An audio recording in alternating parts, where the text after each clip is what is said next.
Kinausap ni Pangulong Noynoy Aquino sina Mar Rojas, Senadora Grace Poe, Senadora Miriam Defensor Santiago at Vice President Jejo Marbinay para aniya magkaisa laban kay Davao City Mayor Rodrigo Duterte.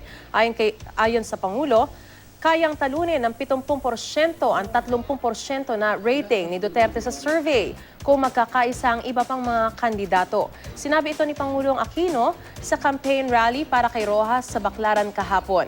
Inamin din ni Pangulong Aquino sa isang panayam na kinausap niya sina Rojas at Poe na magsanib puwersa.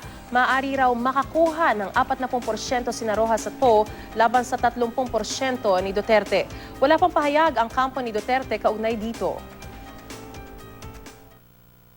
Bakit siya lumalamang? Sabi ko, tila yata yung gusto ng ganyang estilo, naiisa lang ang sikat. No? Nagsama-sama sila. Ang problema naman natin, naghati-hati tayo. So, pag sinabing 30% sa kanya, saan yung 70%?